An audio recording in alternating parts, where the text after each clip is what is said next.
I'm guessing people are going to learn a lot that they didn't know in this episode. Yep, it's going to be a go big or go home kind of episode. It's showtime. This is The Ski Show, the ultimate show ski podcast, and your one and only source for all things show skiing, bringing you news, knowledge, and interviews with the legends and stars of our sport. Here are your hosts, Matt Heilman and Adam Schaller.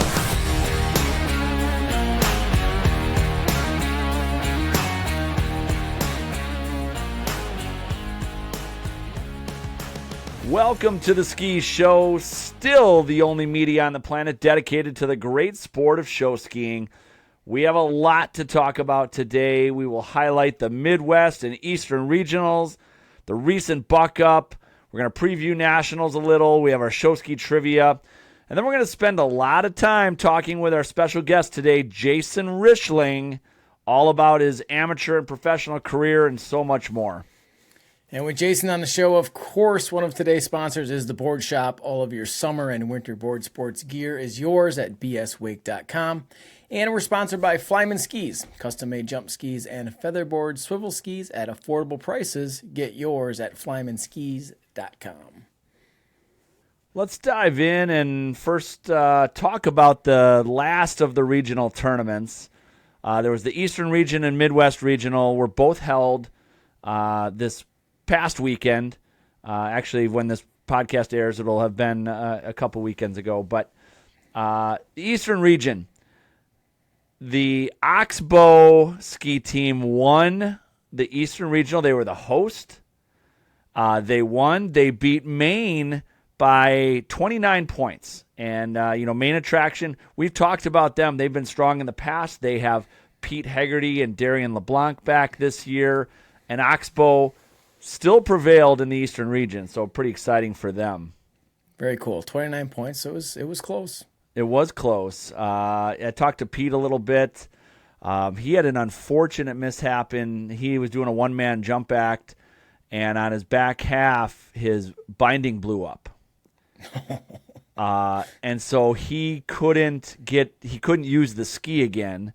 And so he had to go back to the main dock and get his one ski jumper to finish the act. And so obviously flow there was an issue. But, it blew out the binding on his back half ski. So bummer there, but kudos to Oxbow. Congrats to Maine on second place. Great job to the Eastern Region. They did not have a regional last year, so it's great to see them back up and running again this year with a strong regional tournament. The Midwest Region, congrats to first place, Twin Cities River Rats.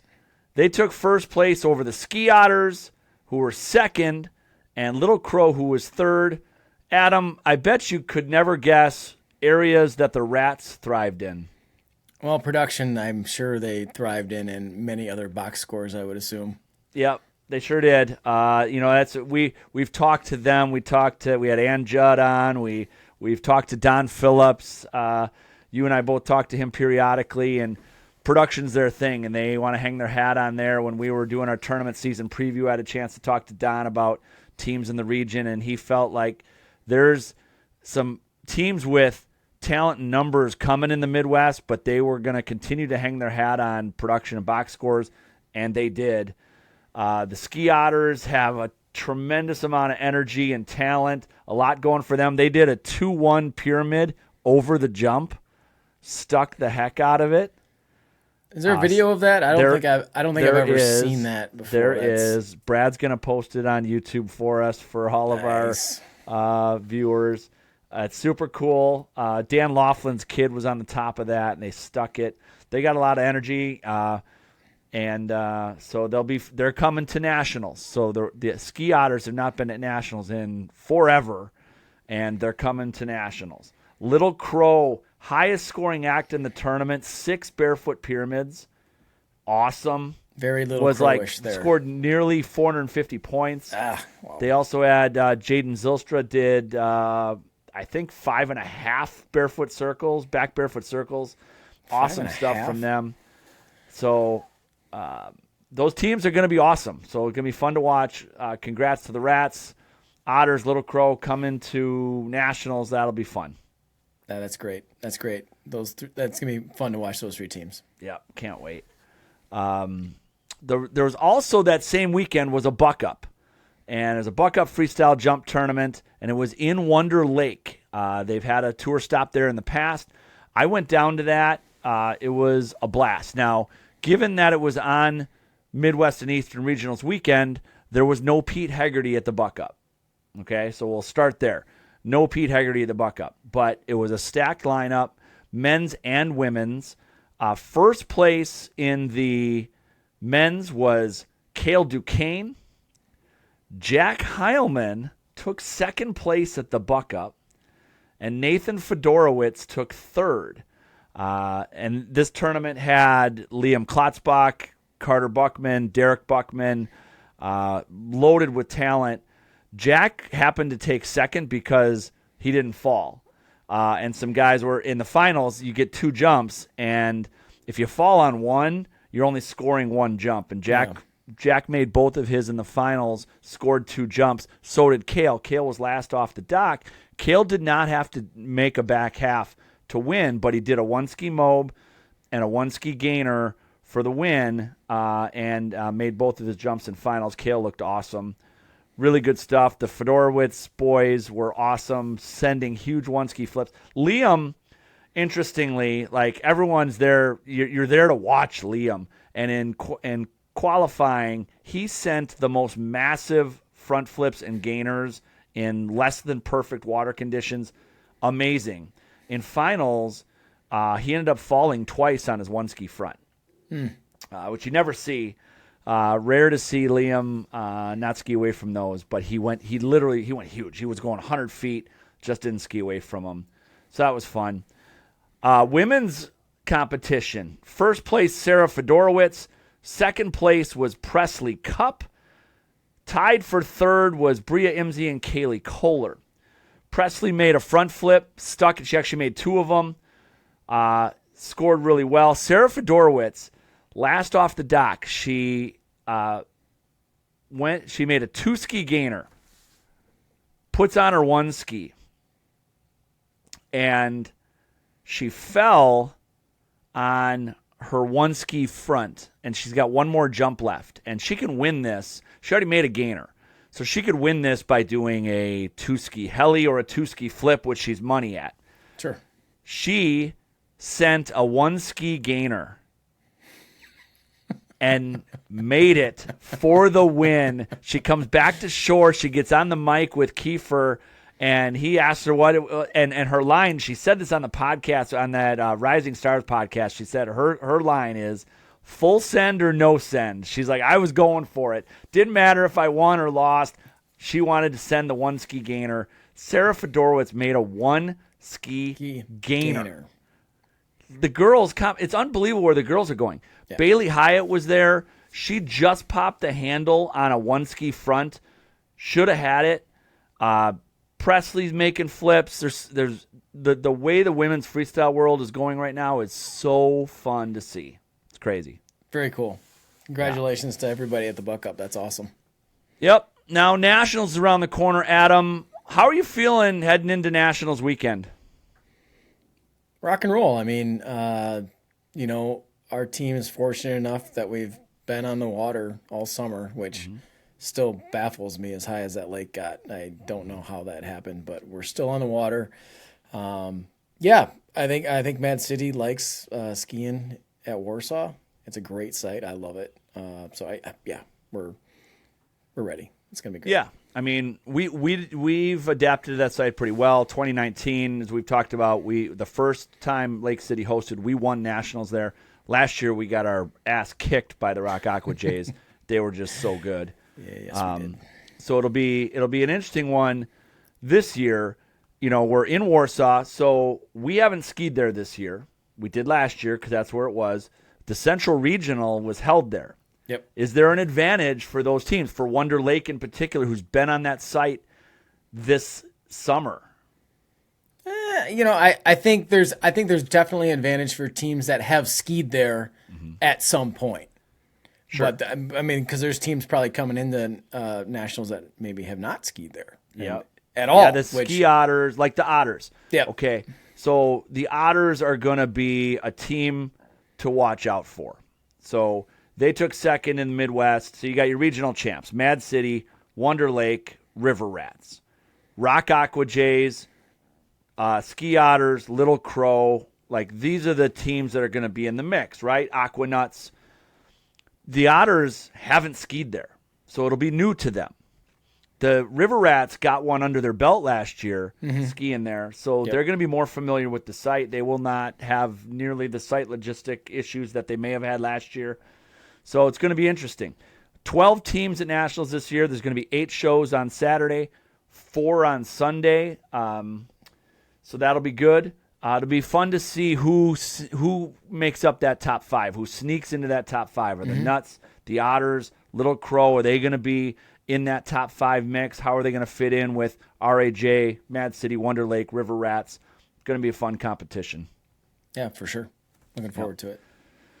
All right, Adam, so before we get to our show ski trivia, let's first chat about Flyman Skis. The top 3 males and the top 2 females of the Buck Up we just talked about were all riding Flyman Skis. It's fun to see all those custom skis all over the dock. It was cool stuff at Buck Up. Yeah, that's right. And you said it, custom. You can get your jump skis and Featherboard swivel skis custom designed, or you can go with one of their stock designs, which are super awesome. Either way, you're going to be riding a top quality product that looks great and is affordable. That's right. Made for skiers, by skiers. The Flyman name is everywhere in every show now these days. Jump skiers and swivel skiers everywhere are riding Flyman skis, and you should too. Get yours at flymanskis.com. That's flymanskis.com.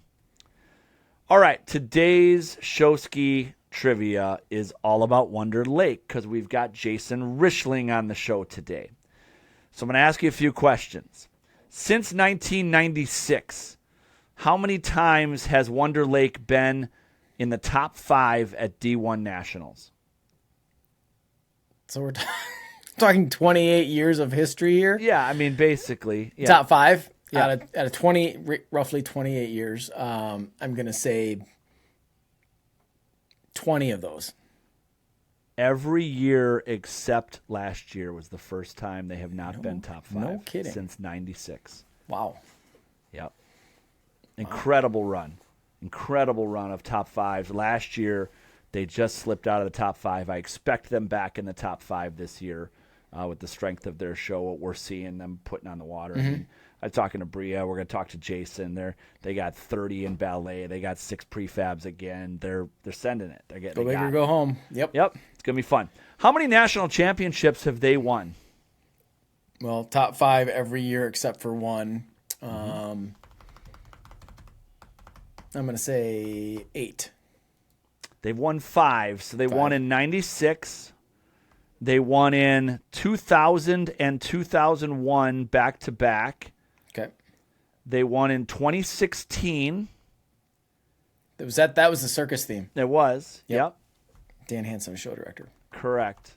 And I missed one. They won in 2010. So they won in 2010, and then they won in 2016. Their 5th national championship was in 2016. They've basically won every. They have not had a lapse of more than 8 or 9 or 10 years. They're due, right? So it's been since 2016 now, but they've won 5 national championships. Can you name their Skip Gilkerson Award winners? Rishling, Hansen, Hartman. Rishling, Hansen, Hartman. You nailed it. You frickin' nailed it. Dan Hansen won it twice. I was going to say, there's multiples in there. And Hartman. Bob Hartman won it twice. You're right. Rishling, we're going to talk to, and he won it in 2014.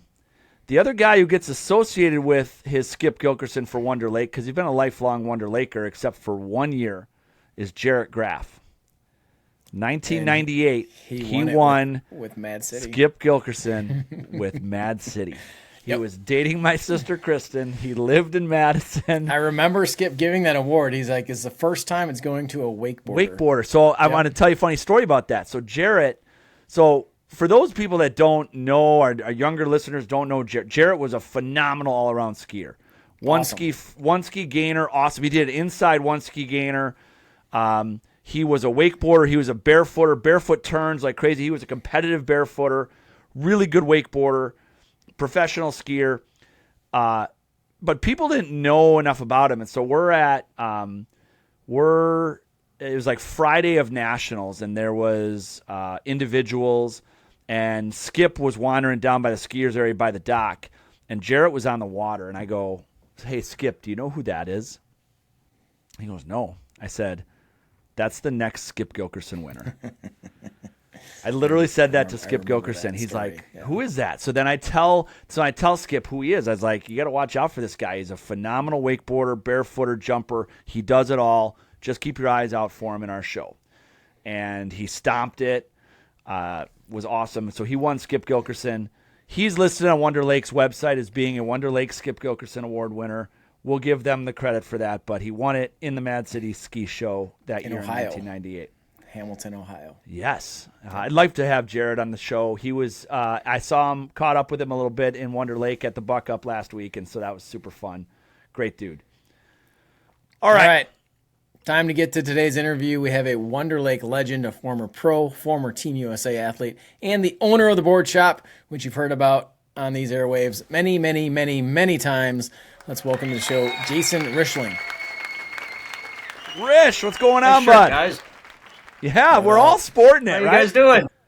Doing fantastic. You got yours on? Looks good. Randy needs one. Yeah. Do you got your hat on too, Rish? I do. Yeah. So we guys listen. are doing nice. We're like That's triplets awesome. here. It's ridiculous. I think I got this on nice. the kids clearance rack, and it fits like a glove. So I mean, We it's definitely perfect. had some of those on there. Looks I good. got this because it's Packer colors. Yeah, I almost sent you a Bears colors one. I know you I did. think I sent Raisin a Bears colored I'm one. sure you did. And Debo too. Yeah. Nice. How you guys doing? Great. Man. We're great. Good to see you guys. How was practice? It was all right. It was good. Yeah. Ready to go? Some prefabs, yeah. Did 2 5-highs side by side. I think Oh, it was like sweet. 8 prefabs behind one boat. Man, Yeah, Wonder Lake, that's sweet. you Front. guys, something else. You guys got it going. Yeah. Was there like 40 ballet girls? Is that what I heard? 39. 39. All right. Yeah, 39. Yeah. Sweet. There's You guys are gonna be ready people for that believe nationals. this. No guys in the ballet line though. Not on our team. No. No. Yeah. Nice. So yeah, what's going on? Well, we're just going to interview you. I don't know why, but I don't know why either. We're starting to run out of people. After I your guess. last interview on this podcast, Oh my when we God. had the Wonder Lake Boys show on, I think that one's I need been some deleted. redemption after that. I sounded like a jackass. I think the bourbon I had before might have had something to do with it. maybe. Maybe. Yeah. We were all All right, pretty dude. amped up that day though. That was That, good. that was fun. That was good. I think So we get to more- learn about you, man. So today, Yeah. I mean, first question we ask everybody: how'd you get started in skiing? So I got started. I would give credit to my brother for sure. My brother's 5 years older, and he got into. So he's skiing. like 60 now? Is he? Yeah. If Yeah. he's 5 years older than you? Yeah. Just back into a number, I guess. Yeah. He's coming close. Just round up, I guess, at that point, right? I'm gonna have to round up. So, but yeah, he got me into skiing for sure. And God, how old was I? I think I was 7 or something like that. I hated it. It was horrible. It's freaking horrible. Dragging through the water, trying to get up on 2 skis. That shit sucks, right? How'd you guys do when you learned? It's Oh, horrible. yeah. Yeah. So, anyways, a couple years later, I think I joined the ski team like a year or 2 after that, and still didn't like it. I kind of What ski team did you join? Yeah, I was gonna say, what team was it? joined Wonder Lake. You did. Didn't you ski with the Yeah. Nuts for a little while? Can we get into Did. that? No? Yeah. I skied with the Aquanauts. I think it was 2005 and 2006, and that's where I Okay. met Megan actually. Got In it. 2005. So yeah, that was super fun. Paul Weiler was show director in Aquanauts then, and he did the car wash theme. The car wash. So, yeah, that was really fun. Yeah. Aquanaut 5. Yeah. I wasn't an Aquanaut 5. No, but, you weren't in a red Speedo that year? No, didn't do it. But you joined Wonder Lake as a kid. Continue, yeah.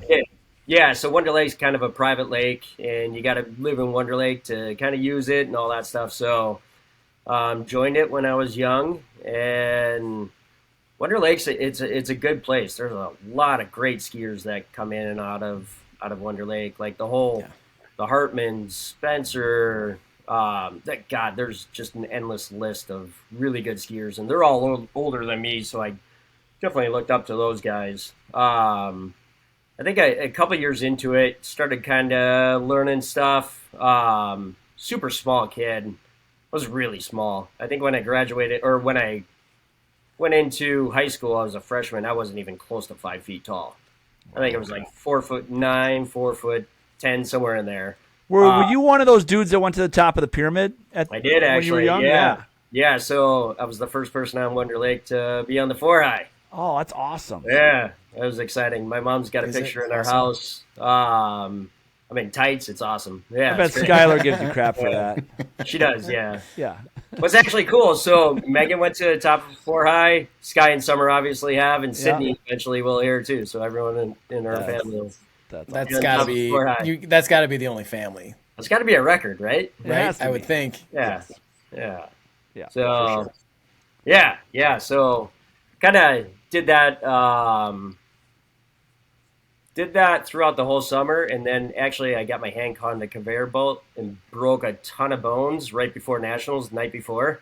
Wow. So what was your hand doing in a conveyor belt? Where were you?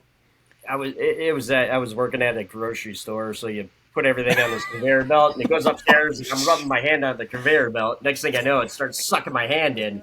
It gets down to my elbow. Oh no! Shit, hand's mangled. It just happened so quick and flipped. Thought maybe it was a farm accident, but it was a grocery store. Yeah, it came back out, and my fingers were all aiming different ways. And I'm like picturing nationals the next day. It's fine. I rode my bike home. I lived a couple blocks from there, so I rode my bike home. I'm sitting on the stairs in agony, just pain, and my mom's like, "What are you doing?" And I show her my hand, and freaking, yeah, just about. Adam, are you a Elf movie fan? I picture Rishling like in the mailroom with the sucky thing. He sticks his head on it. Yeah, it's so sucky. It sucks you in there. Yeah, it was awesome. So Jim Averly ended up climbing the 4-high at nationals that year, that morning. Pretty funny. Anyways, when did you catch fire as a youngster? You know, you didn't like skiing at first. You joined the team. Yeah. When did you sort of get into it and then start really learning to be great? So when I was younger, I grew up like trick skiing. That was my thing. I was okay. I could barefoot and do stuff there, but there was Jim and Jarrett from the team, and those guys are unbelievable. So like going out and barefooting with those guys in the morning, it was just intimidating. So I didn't really like doing that. Didn't really like doing that. So I kind of stayed away from that. And trick skied a bunch when I was like super small. Then I think I like right around 13, I started growing a bit, and I learned fronts and kind of came into my own on jumping and stuff like that. Learned one ski fronts pretty quick. Learned gainers a little bit after that, and kind of just started doing more and more stuff off the ramp.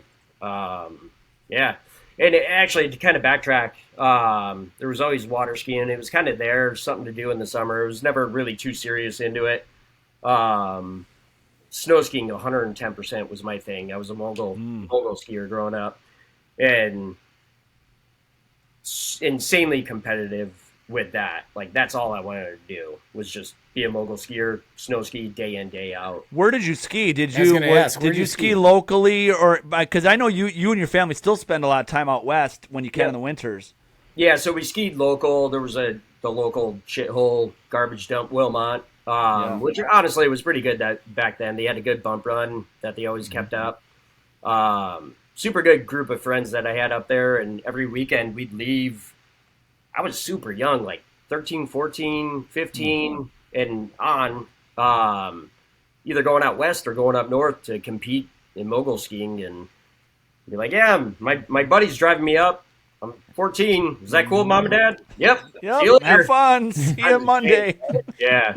So we go up and compete up north and contest, or go out west and do all that. But that's all I wanted to do.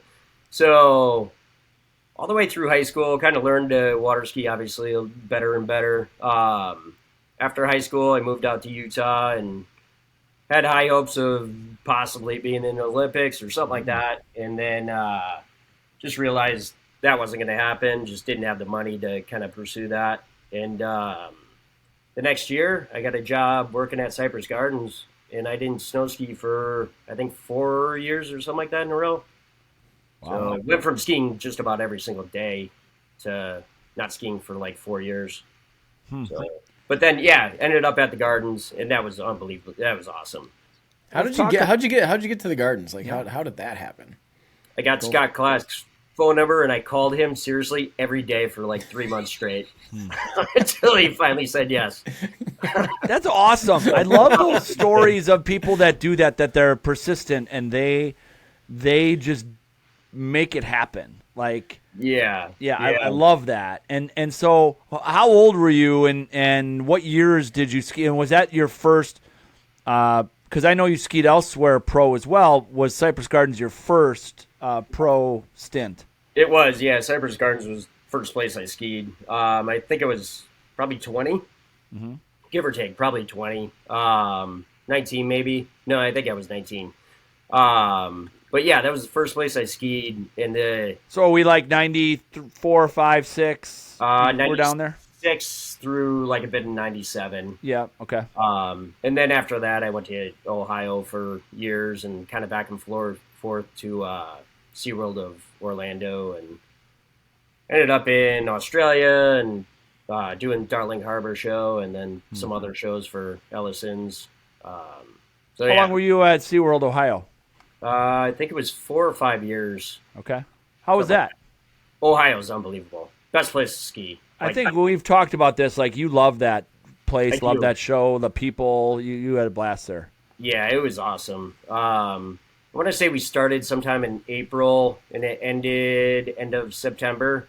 So 5 months or something like that. That's a cool season, yeah. Dude, it was so much fun there. Like, everyone who came there, a bunch of people from some people from the Gardens came up there during the summers, and then Orlando, SeaWorld, a bunch of people always came up for that. But everyone was, like, just there to have fun. It was awesome. Everyone kind of lived in Kent State. Who'd you ski with there? Garrett Wilson, Jamie Domeyer, Joel Roon. There was a good list of people. Okay. Some really good skiers. Matt May always came and skied there a bunch. For a couple weeks, actually. Yeah. Tom Blitzels came and skied there, kind of off and on. Tom Heater, that dude's a legend. Bob Dowdy. There's some really good people that went through there. Yeah. I know a lot of people have skied there, and a bunch of people before I did. When did that show close, and was it because of that boat accident? And were you there then? No, so that happened in 95 or 96. It was a year before I you were there. And a bunch of people that I ended up skiing with there, they were all there. But it did not close because of that. Got it.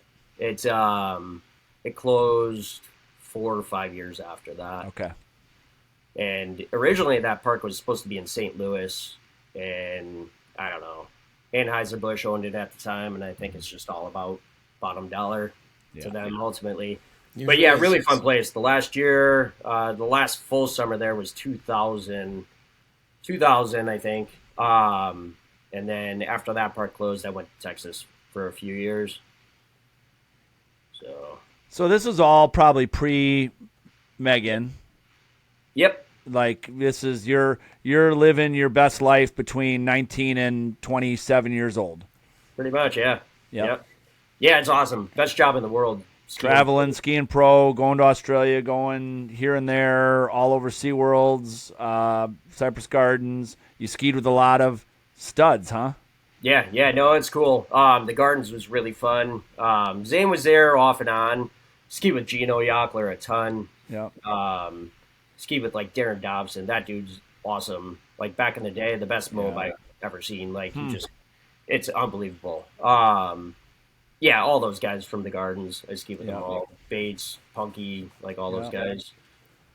Really good. Otis is now they're skiing with the Cypress Gardens amateur team. I saw that. That guy's unbelievable, isn't he? He is. What a stud barefooter.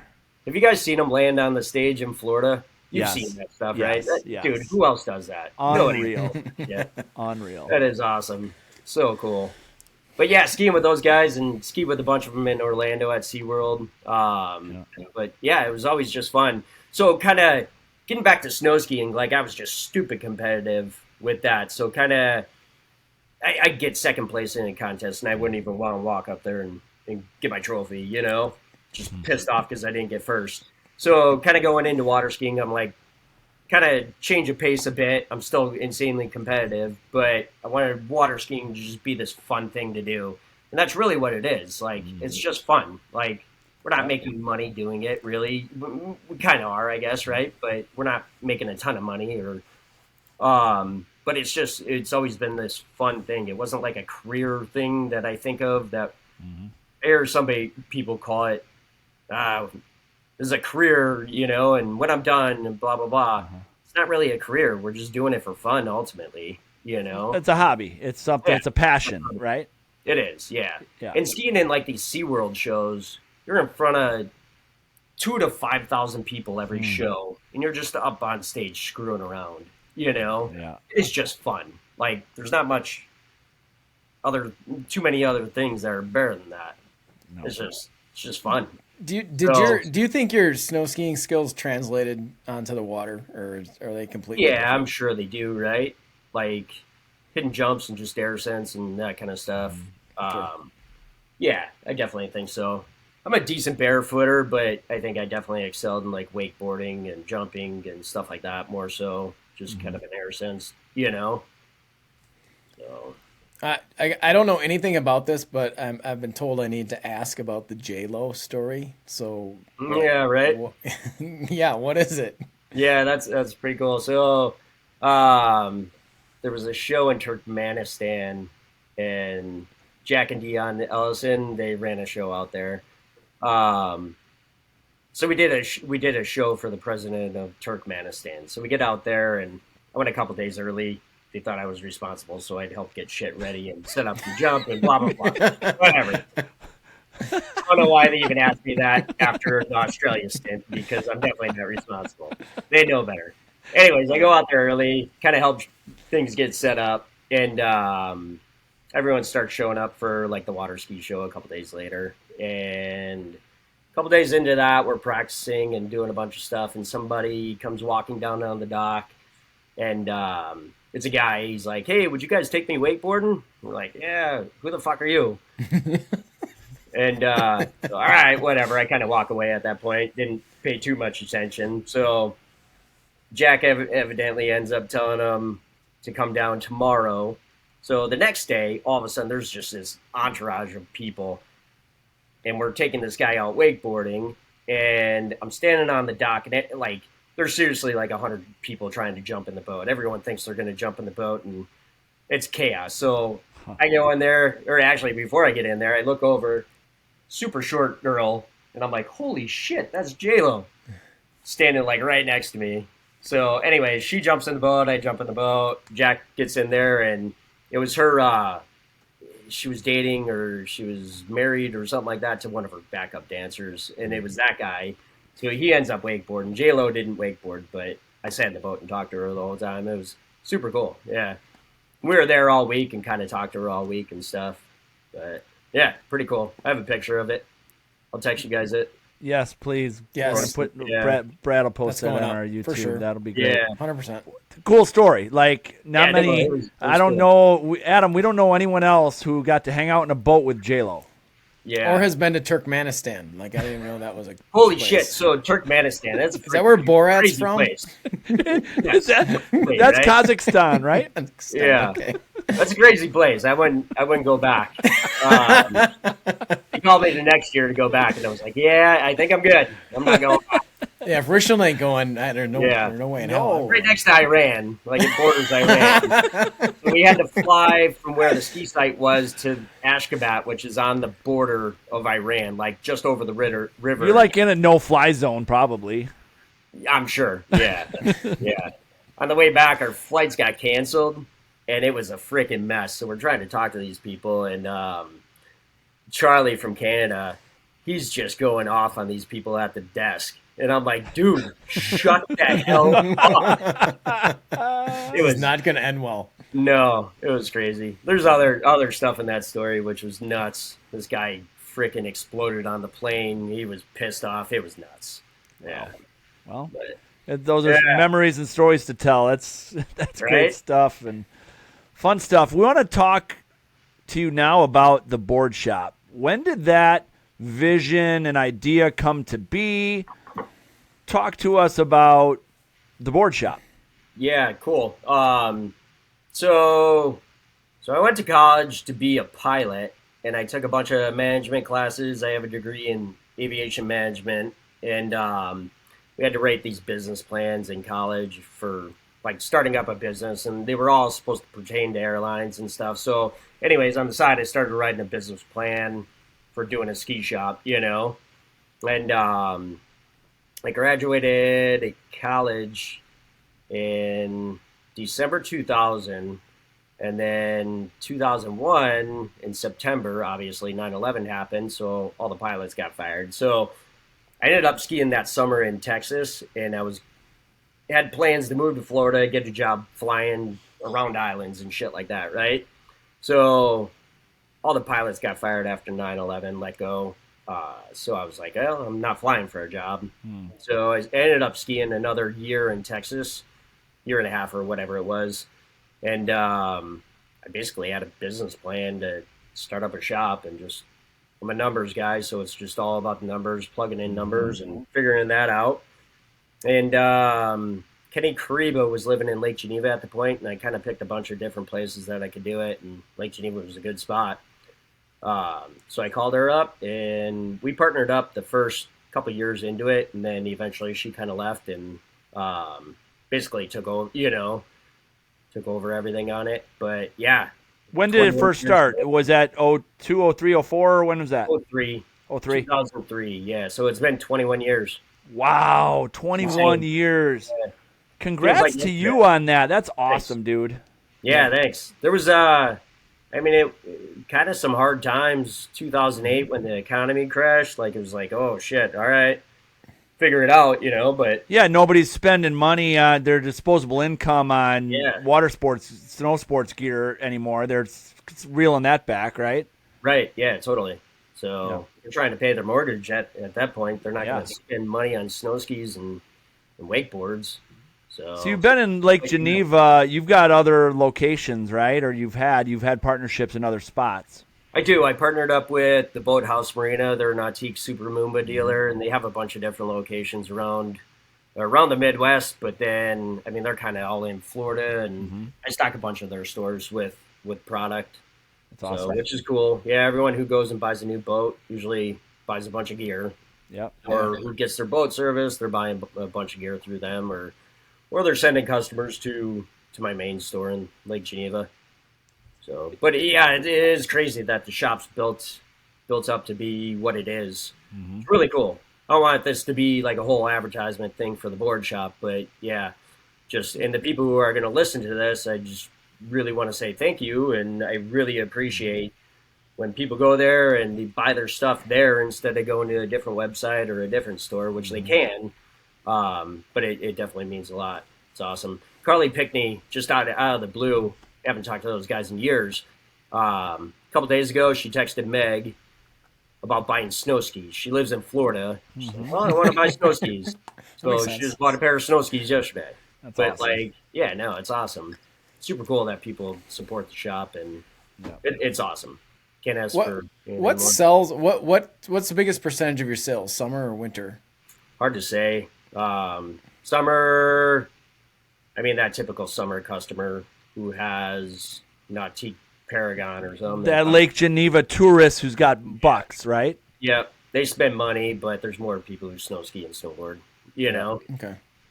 So Do you do more in shop business than online still, I assume? Yes. we do, but our online's been killing it lately. Mm-hmm. Like we've been pumping in some money into Google advertising and stuff like Do you have that. staff that just ships out orders? Pretty much. I mean, Yeah. usually our typical scenario, we walk in the shop in the morning and we have could be 2 orders, it could be 20 orders in the morning, you know. Yep. Walk in, box them up and ship them out. And then usually you're kind of helping customers throughout the day. Same. Well, we wanted to give you this voice and this opportunity to speak about the board shop, and because we feel highly about you. You've been a great partner with this podcast, and all of our listeners know that they can get their stuff in at your shop in Lake Geneva, Boathouse, or at bswake.com, and you guys have been crushing it. 21 years, congrats to you. That's awesome business success, and that's hard to do to sustain that. And kudos to you, and hope you continue to shoot through the moon on your business. Yeah, thank you. Yeah. Do you have any? I'm just curious, like any just funny stories of, because for people that are not familiar with Lake Geneva, there's a lot of wealth on that lake. I mean, like Chicago money, old Chicago money. But that's like exactly what it is. Super wealthy people. Yeah. Do you have any funny stories from like the kind of people that will come into a shop and simply buy something because it's the most expensive thing, with no idea how to use it, no intent to use it? Yeah, so you get that, but so that customer, they walk in a torn up T-shirt, and they are the cheapest customers you'll ever see. We just had a guy come into the shop probably 2-3 weeks ago, torn up T-shirt, walks in, buys a couple of paddleboards, all said and done, and is really like trying to buy the cheapest paddleboard we have, you know. So we sold him something better, like the typical Lake Geneva, a better paddleboard that's good for that, right? Yeah. So I ended up delivering him to his house. The house is freaking 20,000 square feet. Oh my God! Come on, dude. I'll take the $200 paddleboard, please. Right. Yeah. Super nice dude. Really, really nice guy. But yeah, no. And once you kind of get in and you treat that Lake Geneva customer well, they all know each other. Yep. Eventually they're going to know each other, so your reputation kind of spreads. And, you know, it's not just Lake Geneva. It's Delavan, it's Twin Lakes, it's Powers, it's Wonder Lake. Like, it's up by you guys in Madison. Yep. Brad even orders stuff from us. You know, I mean, it's just kind of, we have a lot of lakes in the Midwest by us, so it's a good niche. What's the future of the board shop? You got plans for expansion, or kind of just ride status quo? Things are going well. What are the thoughts? Yeah, no, there's always growth. So ultimately, the website is where it's going to be. The growth is going to come from the website. Eventually, I mean, we might do a little bit more each year for in-store sales to local people, right? Mm-hmm. But the web sales are where it's at. There's some huge players out there in it, and you just got to find your niche in there and figure out how to get in and get people in California and New York ordering stuff from you, which they are. So that's awesome. That's cool. Yeah, pretty cool. So good for you. Yeah. Keep it up, man. Right on. Let's chat a little bit about Wonder Lake. We chatted about your early days, and you guys, you've experienced years winning championships. You guys have won 5 national championships. You've got an awesome core of friends there. For our listeners who have not listened to the Wonder Lake Boys podcast, you need to listen to that. Oh God, don't listen to it. Please don't. But you guys are you're tight, and I love it, and you have fun, and there's shenanigans. But just talk a little bit about kind of that Wonder Lake culture and your years on the team and the success you've had. Yeah, so a bunch of us grew up together, and there's always the generation coming up on Wonder Lake. The people I grew up with are like brothers, honestly, right? Mm-hmm. I mean, you have Dan, Jarrett, like there's a huge group of people that are my age, and they're like brothers, but that really fed into kind of what we have and what Wonder Lake is. Like you see Dan or Jarrett, Actually, honestly, the person who pushed me the most when I started coming into water skiing and actually starting to like it and do everything was Jared Graff. Yeah. That dude rips. I hated freaking going out barefooting with him because he was so goddamn good. But I learned how to wakeboard and learned how to jump, and like it became competitive. Like super good friend of mine, but I wanted to be better than him. Yeah. You know, in a good way, right? Yeah. Same with Dan. I mean, Eric Lubda. You got all these guys that are just Steve Byrne, Steve Barron. Yeah. Byrne, Eric Patterson, all these guys you grew up with. Like, yeah. It's awesome. And we talked about Jared on the front end of our show Cool. about his skills and you guys. But what's fun now, so I got a text yesterday from Dan Hansen because cool. you guys were all at the Buck Up, okay?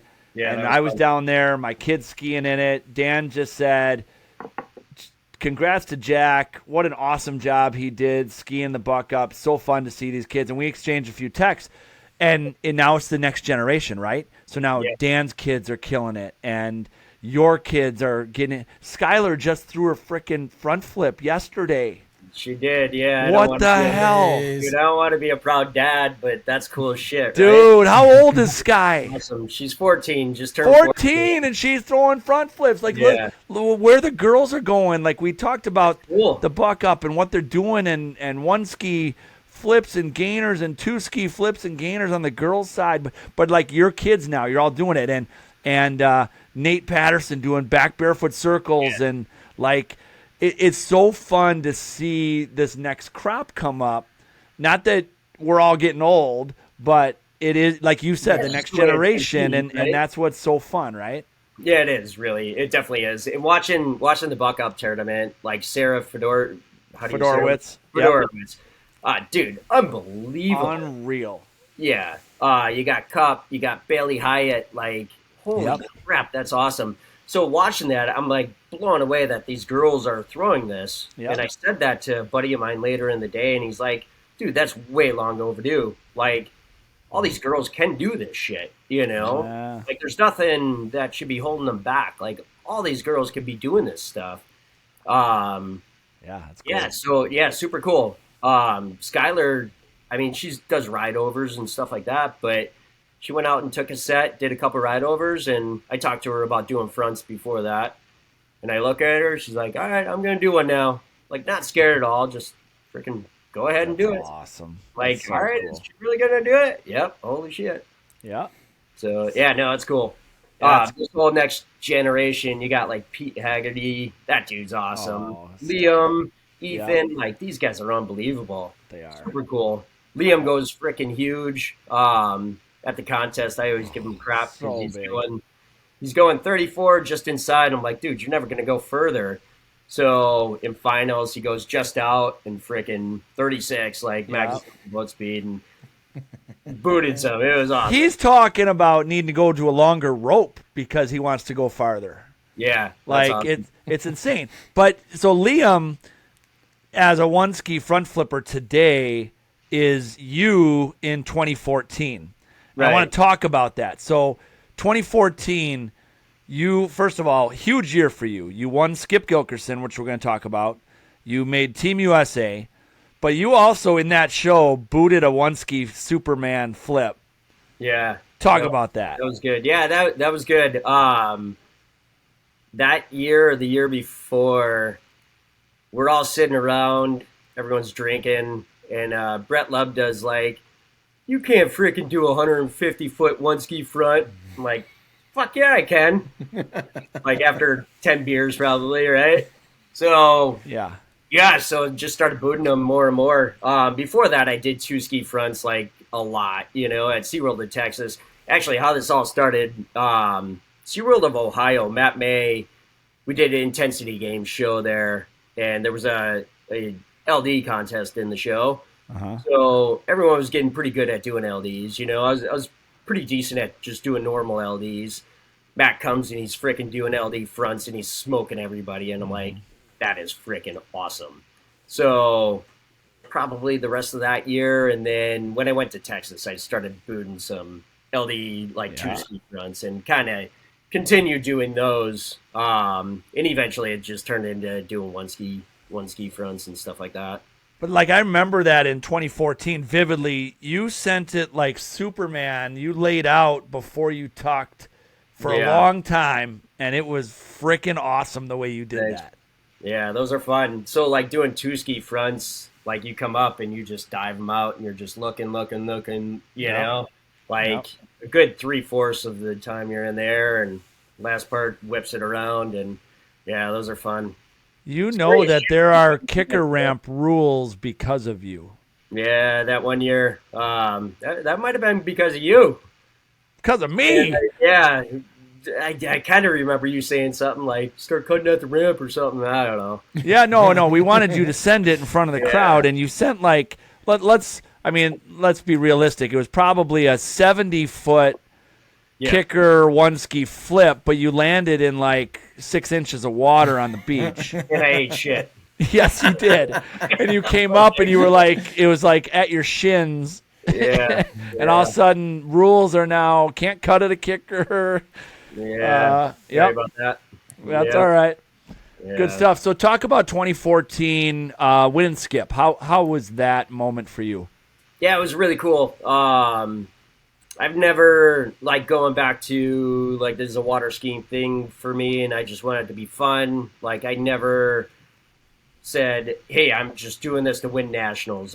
You know, I don't care if we win the nationals. It's cool if we do, but it's not the point of it, you know? And same thing with winning skip. I remember when I was younger being like, man, that'd be awesome. And then I just never won it for years, and I ended up at SeaWorld and the Gardens and whatever else for years.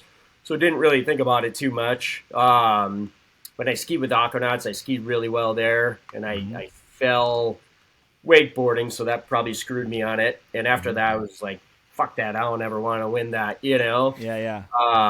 Just defiant, right? Sure. So 2014, just whatever, just didn't really ski to win an award, right? Just doing your thing. Yeah, just go out and ski and have fun, and that's what it came down to. So yeah, no, it was cool. And all said and done, like, super proud moment for me to win that, and that was really cool. Yeah, that was. I mean, the stars kind of have to align for to win that award. How many male skiers are in a national tournament? There's a lot, you know, and a lot of really, really, really good skiers. One person, and you got to stick your show. You got to, you know, a fall basically rules you out unless all the top guys fall. But basically, you got to stick a really difficult show. And and you've had teammates win. I mean, Dan Hansen's won it, Bob Hartman, Jarek Graff, and so for you to ascend to that, it must have been a cool moment. Yeah, it was cool. I remember. I think I tricked towards the end of the show, and my last trick I was going to throw a flip or something, and I'm like, maybe I'm going to hold off on that. Get a good show so far. Honestly not thinking that, hey, I'm going to win skip or anything like that, you know? Right. I was like, I just had no fall show. I'm good. Don't throw the extra flip. And I probably would have fell on that flip if I would have thrown it, and then that would have screwed me. Never would have won it. Right. Whatever. Yeah. But yeah, no, it was super cool to win it. Skip passed away, I think, the year after that, which is that was horrible. But I mean, he's got a legacy, you know, and everyone who stands up on the stage at nationals every year, you go up there with some people, and that's awesome. That's cool to be a part of that. It really is. Yeah. Super proud to have been able to do that. It's awesome. People who have won it twice, that's amazing. You know, Hansen's won it twice, Bob's won it twice. I think Paul O'Connor's won it twice. Like that is awesome. Yep. So yeah, no, really cool. That was a good year. But kind of skied like shit the whole beginning of that year, and then I think regionals on kind of skied well. But our show site sucks in Wonder Lake, so skiing like a home show there, it's super rough. Your guys' show site's pretty rough too. So you get to a tournament show, and it's a kind of a different situation. It's like skiing kind of like a pro show where it's glass calm. I wish we had Janesville site or Hidden Lake every day to ski at. That'd be amazing, right? Yeah. Do you prefer Hidden Lake over Janesville? I do. Yeah, Hidden Lake's awesome. And the difference is it's guaranteed glass calm every day. Like, and I mean, it kind of levels the playing field with throwing out just numbers and bigger stuff, right? I mean, Yep. You're going to do I thought you were going to say something about leveling the playing field about like pre-setting barges or something like that. Oh, no. I didn't bitch about that. Jesus. That was Jake Wilson bitching about it. So then he was on fire about it. Him and Raisin almost got in a huge fight, and I kind of stood between them, like, settle down, you know? But, no, so, yeah, a month later when you guys said to submit something, I'm like, ding, ding, ding. There you go. There's something good to submit. So, yeah. Oh, Hidden Lake is great. Yeah. It is good, right? Dude, it's so calm, and that lake is awesome. It could be bigger. Like, it could be bigger, and that would benefit everybody. But holy shit, that lake is awesome. Yep. Crystal clear. There's no washback. It's always calm. It's great. Jayson, let's talk a little bit about Team USA. How many times have you been on Team USA? I'm sure Matt knows this, but I don't. 2012, 14. I was supposed to be on 16, but I tore my pec. And I think you guys asked me to drive, but I was too pissed off at that point, so I just said nope. I didn't even want to go up there. I actually ended up going up there and watching the show. Supposed to be on 2018, and then my sister-in-law got married, so I had to bail and go to Arizona when it was 120 degrees. And then I think the next year was Australia, right? Yep. 2020. Yeah, 2020. I wasn't on that, and then I was on 2022, the last one. Yep. So, yeah, those are great times. I mean, you're skiing with some amazing freaking people. The amount of talent's awesome. Everyone's a gamer on that team. Everyone's 100%. A gamer on that team. Everyone has their shit together. Like, you're skiing with the best people in the world at that point. And most of them are on our team, right? I mean, there's a lot of good skiers from other teams, but holy shit, Team USA brings it. So, do you have a favorite moment that stands out in your Team USA shows, your years? Something fun? Yeah, the first one, 2012, that was awesome. I mean, just the energy from 2012 was insane. It was in Janesville. Yeah, how many people were there? There was 10,000. Yeah, it was ridiculous. That first one, just there's nothing like that first moment. Yeah.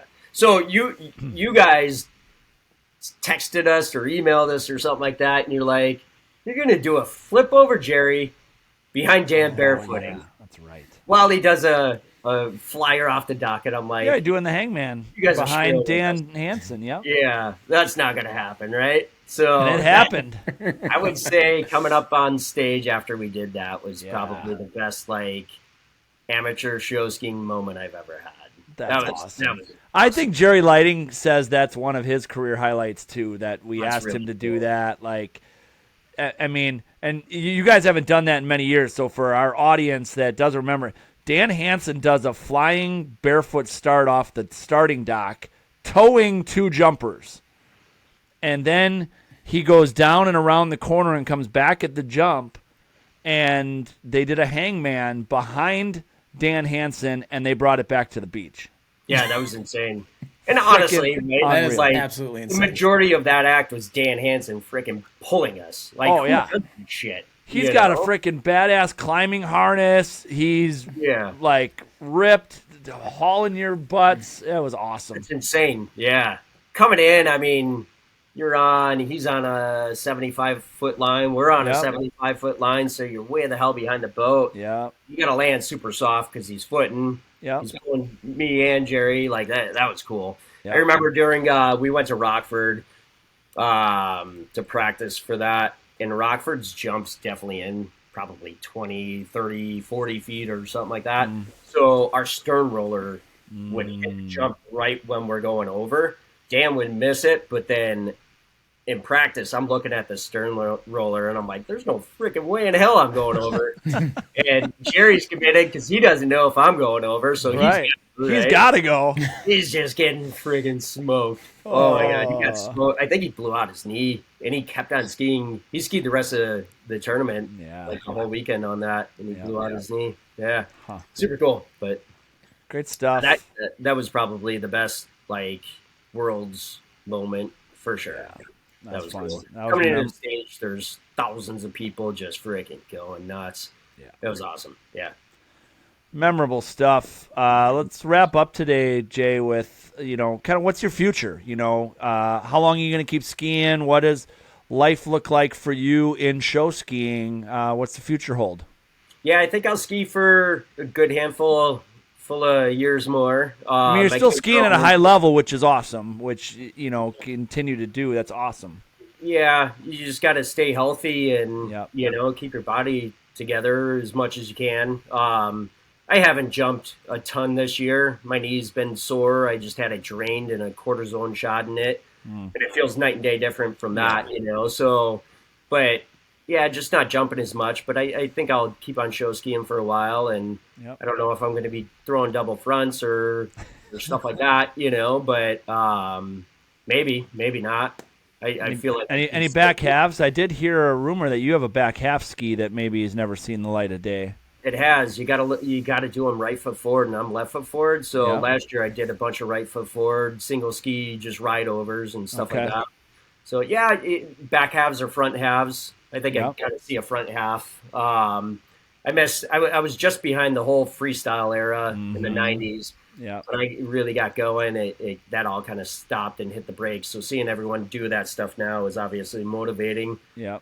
So maybe that stuff's in the spotlight. But yeah, I could see myself showing skiing for another 5, 10, 15 years, depending on my kids, on what they want to do. They're all super into it, and it's really the only family sport you could do with everyone, right? Mm-hmm. I mean, there's not too much else out there that everyone can do together. So yeah, but I'll be in it as long as my kids are, and as long as I'm probably still walking. So awesome. Yeah, we'll see. Well, great stuff. What an awesome... break my leg and I won't be able to walk anymore. So we'll see. I don't know. Never know. Well, good stuff. Right? Thanks for being on the show today, Rich. This is fantastic. I mean, people are going to learn a lot about your history, and we've enjoyed this conversation. It's been super cool. So thanks for doing this, man. Thanks a ton, guys. This is awesome. Super fun to be on here. Appreciate it. You got it. Adios. Adam, that was fun, man. That was it's great to catch up with him and hear his story, and he's got such a cool past. Yeah, 100%. And it's kind of twofold, right? He's been able to make a career within this industry, and how that benefits the industry, right? With the board shop and being a skier himself and selling both the winter and the summer stuff, and it's awesome. Yeah, I mean, we didn't say his age today, but he's approaching 50 and he's still crushing it. Like, the dude is skiing at a crazy high level, and he wants to keep skiing for 5, 10, 15 more years, and that's impressive. And he's had awesome moments as a pro in Team USA, Wonder Lake, and his attitude is great. Like, we just do this for fun, and that is captivating. And so people that are in his aura feel that, and that's super fun to be around. 100%. All right, Matt, next episode is going to be a big one. We're going to recap Division I and Division II Nationals. Yeah, I mean, we're going to see what's going to happen, who's going to come away with the national championships this year. It's going to be fun, exciting time of year.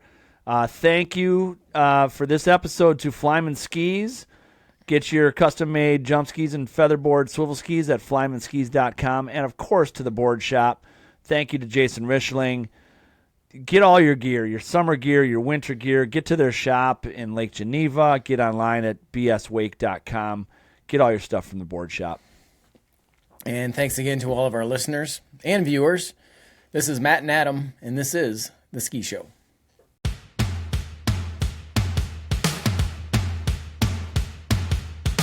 Thank you for listening to The Ski Show, the ultimate show ski podcast with Matt and Adam. If you have questions or ideas for the show, find us on social media or message us at theskishowpodcast@gmail.com.